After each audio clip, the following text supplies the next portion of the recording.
Buenos nachos, amigos, and welcome to another fine episode of Record Breakers. I'm PETEY, RAVE, your man with no plan. Here with me is my crew, my team of record reviewers.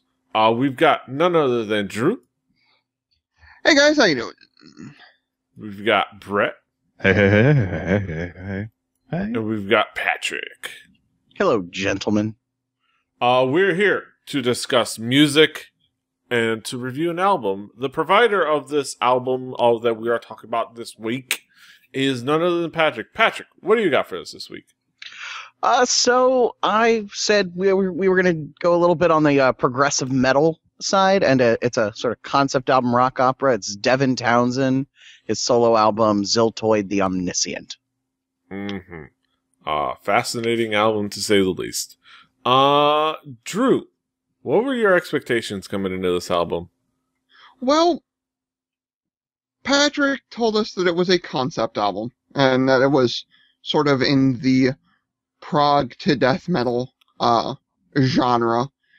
So I was expecting a lot of complicated musicianship. I was expecting some very highbrow, overarching themes. I was expecting a lot of weird play with time signatures and all that stuff that usually goes around when you hear prog rock and concept album. So that's what I was expecting. Brett, what expectations did you have coming into this album? Okay, I had no idea who this Devin feller was. I've made assumptions based on the name Devin. But no, I've an album called Ziltoid The Omniscient. I was like, okay, this is worth a Google search. And that told me just about everything I needed to know. But before that, I was like, wait a second. This is a progressive. There's a red flag there, and it's metal. So those are two things, plus the Google image search that I did. It told me just about what I was about to get into. But before that happened, nigh 1 week ago, I had no clue what this was. Patrick, let's get into it. What are the themes and elements to talk about on this record? What are we keying on? Well, like I said, it's progressive death metal. I think it's important to talk about the creator. Devin Townsend did this whole record himself. Played guitars, played bass, programmed the drums, did the vocals. You know, it was made by a guy in his basement, very literally.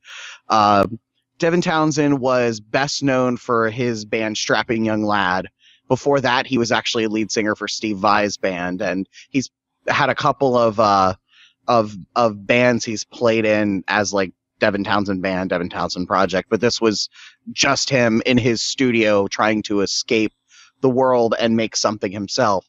Ziltoid The Omniscient is a sort of rock opera kind of thing about a fourth dimensional being who has come to Earth in search of the greatest cup of coffee. This is highbrow stuff here, ladies and gentlemen. But I think musically, that's sort of juxtaposed with the music, which is, modern progressive death metal, with a whole lot of, it's not a lot of running on the kicks sort of, speed metal. It's lots of technical stuff, lots of sweepy, solo-y guitar stuff, but also, jug jigga jugs.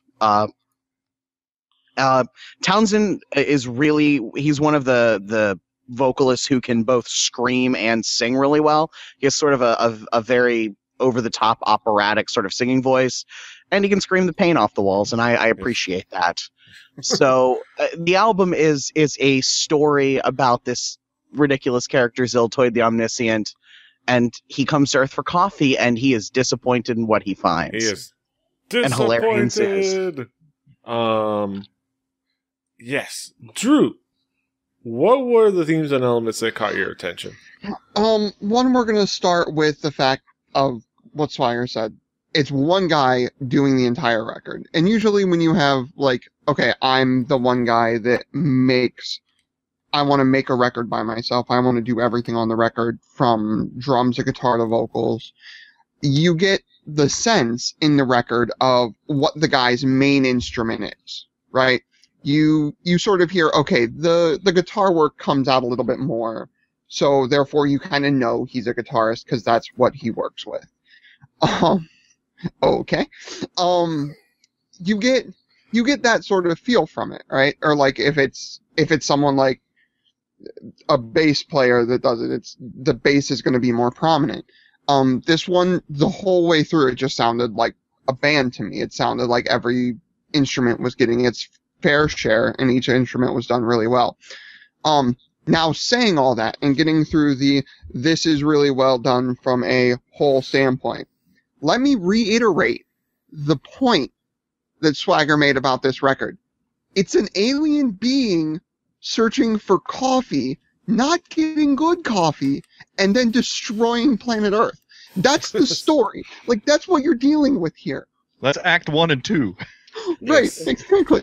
Like, and then, like, flying home, like, that to me is great. Like, I have said before, some of my initially getting rejected by the world destroyer and getting Right. upset about it's so good. Like, what I've said before, like, some of my favorite stuff in metal is stuff like Toss or Deathclock or Amon, stuff that doesn't take itself seriously all the time. Like, it's Deathclock. We all know Deathclock. Amon sings about being Vikings, which Devin obviously Townsend they are. has appeared on Metalocalypse several times. Right. His strapping young lad drummer, Gene Hoglan, is Deathclock's drummer. Like when they play, like there's a short line between that and Devin Townsend. And it's metal being like, to me, metal is great, and metal can be like super, super deep as far as the music goes. But as soon as they get like super like, oh, we're awesome and we're important, and that's where like their mindset goes, like it loses something for me. Whereas this was, they never lost sight of the joke. Like, Devin Townsend never lost sight of he was writing an awesome out. Like, the music is great. Don't get me wrong. But it's an album about coffee. the world destroyer. Fucking great. It's and getting turned down by the world destroying robot or whatever it was. The Planet Smasher. Planet Smasher. The Planet Smasher rejects your request. Brett, what would be the themes and elements that caught your attention? Well, there's a lot of song structure in this album that reminds me of bad PS2 era of like JRPGs or like the lesser of Capcom's fare of the early 2000s. There's like some digital drum that's going on here, some like some post sequenced drums and some synth that are like just silly. But like I imagine that's by design. The vocals go from somewhere vaudeville to gurgle and back. There's some of that going on. This has to be one of the most overly produced albums I've ever heard. On such the songs, yeah, what they're singing about is not highbrow. But they spent way too much time in the studio honing this blade. Like there's a lot of work that went into this album. Devin Townsend will admit he is obsessed with multi-tracking. Like, but I mean, it is a thing he does. He goes to the Phil Spector and school of production with walls of vocals, and Frank Zappa. Frank Zappa is a major influence. If I was going to describe this as like the closest thing I could like compare this to is like a video game music that was like that was commissioned, and they had a great composer and a great producer, but they didn't have the money to pay for more than one musician, so they were going to find a way to do it in post. I mean, the storyline doesn't push me to take this album seriously, but it's like you think of like it. I can't forget that Weird Al is not remembered as being a fantastic accordion player. He's known as being the silly guy who sings about Yoda. So I've got to take this in two different ways. There's the art and the performance. Mm-hmm. Yes, that is faux show. That is for sure. It's funny because he doesn't take himself too seriously, but he takes the craft seriously. Hidden Drew. But yeah, Patrick, What would be some of the key tracks for you? So the second song, so the opener ZTO is just sort of we're just gonna set the basic tone, but the first real song on it, By Your Command, is you get, it's very much the rock opera kind of thing. You get Ziltoid, who is this ridiculous character with the worst voice ever, and it doesn't sound like when you create a rock opera, you can either try to be taken seriously or you can just be Devin Townsend and be like, I'm just having fun here. And that is sort of where that goes. But you get this sort of death metal heaviness, but with these very, wall of sound vocal harmonies that are sort of consistent throughout the record. Ziltoid attacks because he's Ziltoid the Omniscient, and he's from the planet Ziltoidia because, that's where we're at. I'll say something about the drums. The drums were all done with a program called Drum Kit from Hell, which has since evolved into Easy Drummer. It was actually created by a couple of guys. It was created with a software company and a couple of the guys from Meshuggah. Basically because they did an album where they found themselves redoing drum parts so often that it got prohibitively costly, and Thomas Hake from Meshuggah can play whatever he wants, so he just started making them, and it's samples of his drum kit, programmed using MIDI. I've messed with it a little bit. It's kind of cool, and they sound closer to real drums than they should, and they've improved since this album's about 10 years old now. My favorite on here is probably Hyperdrive. It's sort of the closest to a pure rock song, and it just it has a great guitar melody. The vocals are really good, and sort of the closer, the Grays, which is really a vocal piece more than anything else. And the whole time, like, Devin Townsend played guitar with, when he sang for Steve Vai, he played a little guitar too, and he played guitar and strapping. Like, the guy can shred, along with being able to sing. Drew, what would be some of the key tracks for you? What tracks caught your attention? Well, like Swagger, I'm going to go into the first two tracks very quickly. ZTO, I did not do the thing Brett did, which is look up anything about this record. So I went into it flying a little bit blind. And ZTO hits, and it starts off weird and sort of ridiculous, but it's nothing that couldn't be, like, played off, or, like, couldn't be something where they're trying to do something big and sort of heady, but... And then you get the premise. Yes. And I started laughing. And that's Bring where it me was your like, finest cup of coffee. Yeah. And you sort of get where this is going. It's going to be, okay, like Brad said, the music's going to be really, like, overly produced, and, like, a producer sitting and, like, really honing something ridiculously. But it's gonna be funny. Like, it's still gonna hit you with jokes every now and again.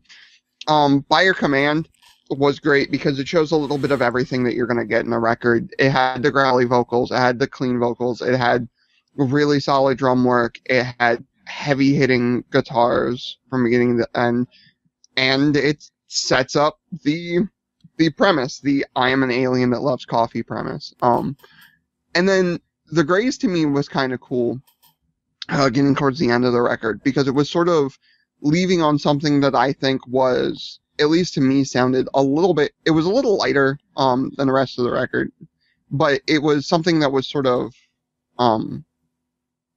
could have been easily played on like an alt radio station, in my opinion. Like, it's something that I wouldn't have trouble hearing on 88.9, the local radio station here that plays, like, alternative rock and stuff like that. So, yeah, some fun tracks right there. Brett, what would be some of the key tracks for you, the ones that caught your attention? Well, I'm gonna zero in on the double bass on Ziltoid attacks. It was somewhat headache inducing, and hilariously, like, it just went on for, like, it's like karaoke. Pause for 128 bars while you hear Machine Gun go off. And it happened again on Solar Winds. But, like, really, you got to review this thing as an entire, like, you don't review a movie by Act 3. I mean, you don't like review like piecemeal. This is a full course meal. But let's not forget that there is a character named Lieutenant Squiggles. Okay, Lieutenant Squiggles, the lispy like side cohort to Ziltoid, and that was the point where I laughed out loud. Everything else was kind of okay. This is kind of ridiculous. But then I got some of that. But when are we going to have Lieutenant Squiggles on the show again? I don't know, but I think he just got a promotion. Yes. Left to right tenant? Yes, that's right. We're going to have him come on and listen to some Parliament. So, and then call him Lieutenant Squiggles the entire time. That's right. And people will not be happy about that one bit. But yes. Get him a star-shaped guitar. Especially after hearing this song, and especially and you gotta love Planet Smashers, Planet Smasher, which is just the track where he pleads to the Planet Smasher, submits a request to have a planet smashed, and the Planet Smasher says no. No. Also, shout out to the omnidimensional creator, where basically he speaks to what in this universe could be considered God, who is the stoner God you want him to be, and it's hysterical. Yes, it's amazing. Like, yo, man. It's like, hilarious. Let's go back around the horn to have some conclusive thoughts. Brett. Oh, no, let's go with Drew. Drew. Let's jump around. Okay. Drew. Let's go with me. Yes. What are your conclusive thoughts? Well, I definitely got something that was way more fun than I was expecting. I can appreciate somebody who wants to go in and do everything themselves. I have a friend who does this regularly. He has a ton of mics, a drum kit, a bass. He decides that he wants to make music, and he just makes his own stuff for fun. And like, this is obviously somebody who's been in music for years doing that. And I can appreciate it when it's done well. And I think it's done well here. And to tell a joke that I think is great. Now, after listening to this record, I went ahead and researched a little bit about the record. And the sequel, Z Squared, I believe it's called, was actually almost didn't come out. Devin Townsend decided to put it on the back burner because he said, and I quote, "I don't think comedy and metal are something that people get or meshes well." Yeah. And I read that and I was worried, but then apparently like he went back on that and he released Z Squared, which I'm going to listen to at some point in the near future, because I for one enjoyed the joke. I for one enjoyed the music put out, and I think it was a fun for something like heavy metal to be as heavy metal as this was, to still be lighthearted is something that I think is kind of amazing and cool. Mm-hmm. Brett, what would be your conclusive thoughts about the album overall? Well, call me Mr. Horse. No, sir, I didn't really like it, but I respect that somebody went that far to tell a joke. And like the commitment to the joke is admirable. I mean, there was some really, really good technical guitar work. There was some the sweeps, the boodle deedle doos, the squealies, the tackle box of tricks that metal guitars have. But those aren't the tools that work on my machine. It's a kind of music that is from a period in time. It's a joke that's really great. I'm a proponent of anything god-awfully weird and strange. Curiosities are great, but as something that I would go back to again and again, like I don't know how many times I can go back to the well and drink the Ziltoid Kool-Aid. I'm glad I did it once. I'll probably like show a couple of my buddies because I know they weren't there for it. Yeah. But I don't think this is going to make it to my rotation, when I've got my hip jams going on in the background. I don't know not your particular brand of tall latte. But as I like to say, just because it's it's not something that I'm into doesn't mean it's not something worth being into. Yes. We don't make the conclusive decisions on here of this is good or this is bad because we're just a bunch of Midwest Except for buttholes Glassjaw, which I'm and the only Petey. one who will defend. Well, that's lost to the ether. Somewhere Yes. it's broadcasting in space. We only have our recap like just like Tenacious D's tribute. We don't have the song. We forgot the song, but we have our tribute to the song where we You don't gotta have that trust us. episode. You got to trust us. It's not the actual review, but it is a recap. It's almost as good, but not quite. Like when Squiggles was listening to the song, he was listening to the album as we were recording. Yes. There's something that touches me about that. Yes. That was fantastic. All right. So, Patrick, what would be your conclusive thoughts about the album overall? So I don't think we've really revealed the joke. So the last track, Tall Latte, it all Spoiler becomes alert. Spoiler alert, yeah. spoiler alert.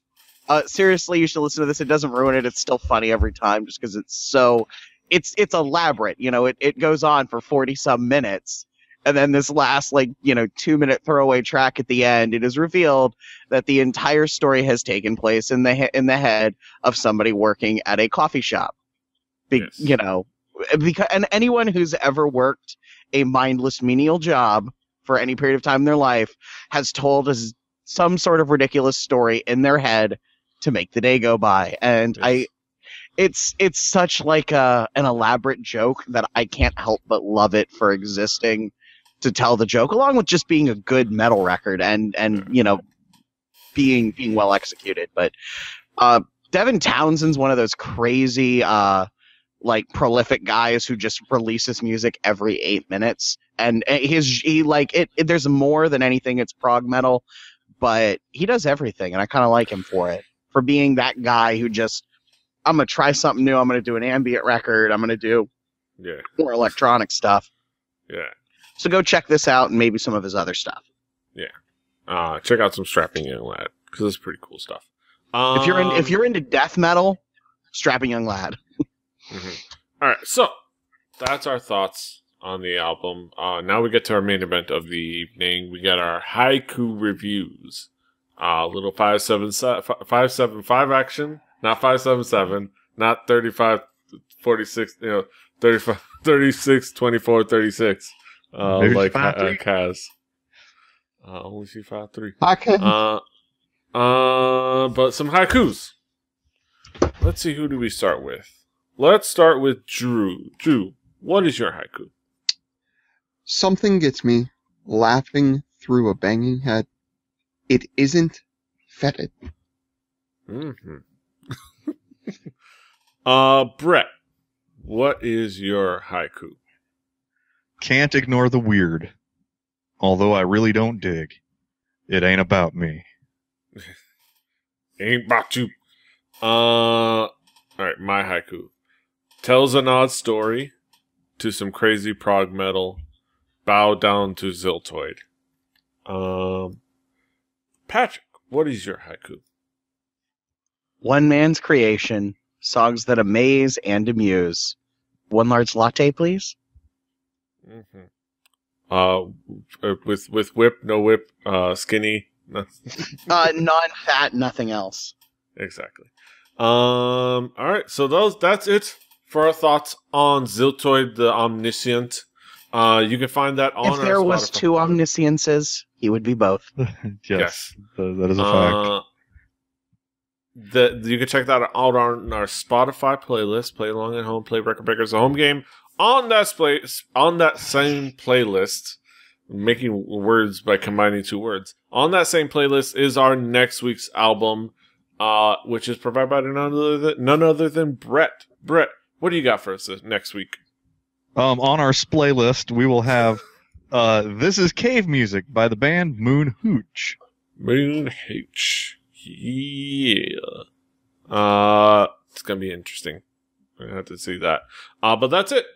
Go listen to it over there on the thing. Play it. Press play. Don't shuffle because it's just weird. It'll throw you off guard. Just play straightforward. On on Spotify playlist. But that's it. You can find us all over the internet.